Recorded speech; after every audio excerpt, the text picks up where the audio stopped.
Because if we become impressed with anything the devil has accomplished, we will live in reaction. And he's not worthy of having any influence on our agenda, our lifestyle, what we focus on. He's just not worthy. He's not worthy of that influence.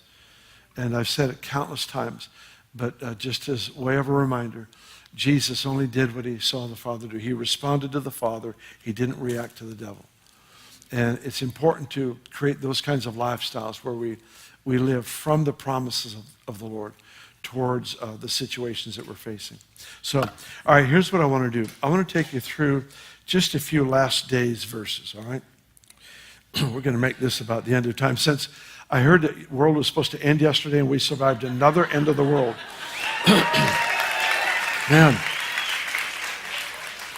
I just feel like Teflon. It just...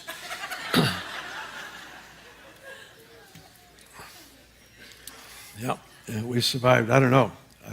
I've survived at least 5 or 6 end of the worlds.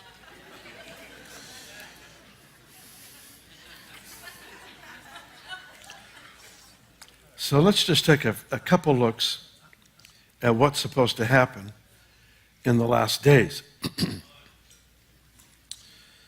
Isaiah 2. Did I tell you the chapter? I think I did. Look at verse 2.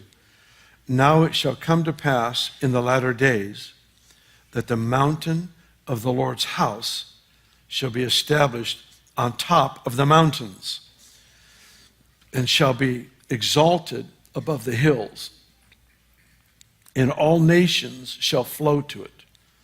Many people shall come and say, come, and let us go up to the mountain of the Lord, to the house of the God of Jacob. He will teach us his ways. We will walk in his paths. Look at it again. It will come to pass in the latter days. How many know these are the last days? Yeah?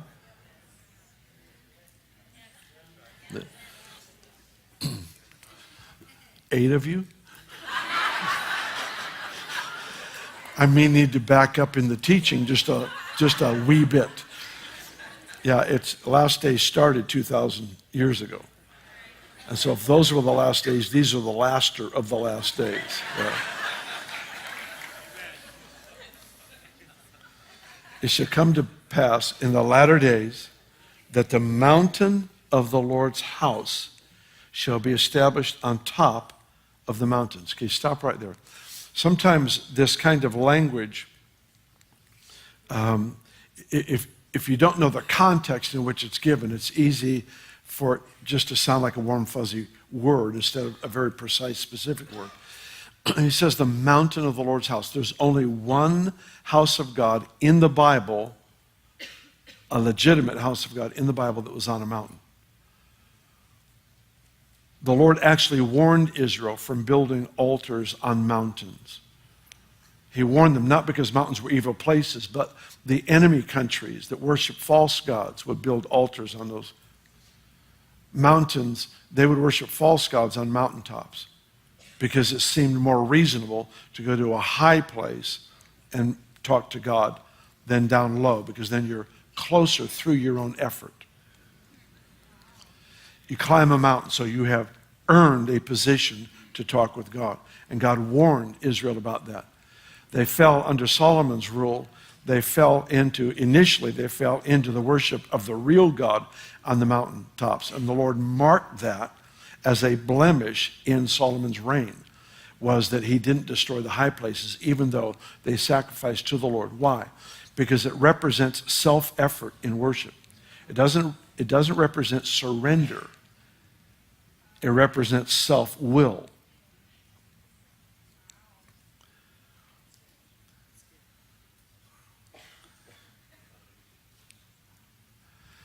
There's one house. We have the tabernacle of Moses. We have the tabernacle of David. We have Jacob's on the side of a hill. There's no building at all. We have the temple of Solomon. We have the rebuilt temple of Solomon, which is twice the size. So we got several houses. Only one was on a mountain, and it was hardly being in the natural, worthy of being called a mountain. It was Mount Zion, and that's where David's tabernacle was.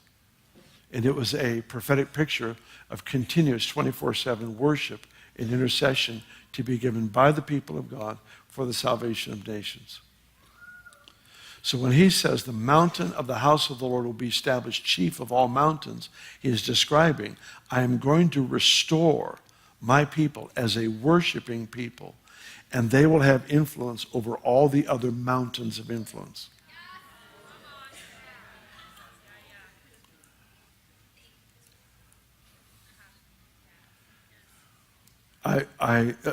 Us as a team, we deal with this issue a lot because there's a personal and corporate frustration by learning to recognize where we are in the last days by the negative things that are happening in the world.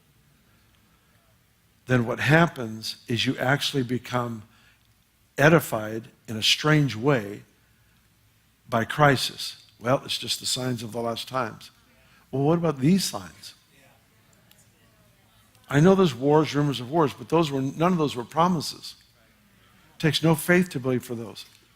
Good part of the church, they just believe for crisis to happen as a sign of the last days because they want to go home to heaven instead of want to bring heaven here and change the world. There's a greater confidence in the return of Christ than there is in the power of the gospel. It's the power of the gospel that changes people. If it can change a person, it can change a family. If it can change a family, it can change a city. If it can change a city, it can change a state and a nation. These are all the same things, faithful in a little, faithful in much. What it takes to change an individual is what it takes to change a nation. And so this whole idea of people reading into hurricanes and all the nonsense that goes on as just signs of the last days, well, maybe so. But what about the stuff it takes faith to believe for? People can exist in the church with zero faith concerning the last days and just ride out catastrophe after catastrophe and receive a strange, perverted sense of edification because they recognize it's the last days.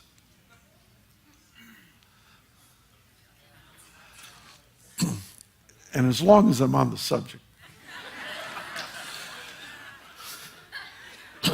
Romans chapter 2 says, prophesy according to your faith, which explains why so many negative words have been given.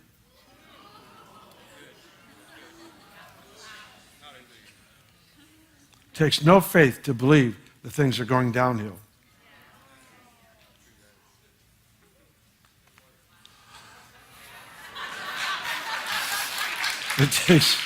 It doesn't take any faith to believe that things are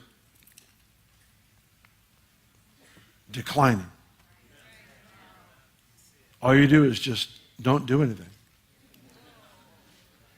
Don't do anything, and you can feel prophetically edified how discerning you are concerning the last days.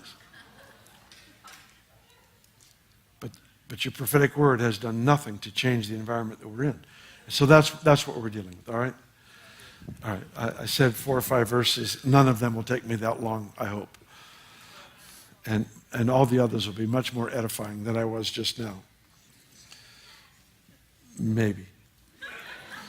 Maybe. All right, look at it again. Come pass in the last days, the mountain of the Lord's house, remember Zion, shall be established on the top of the mountains. It should be exalted above all the hills.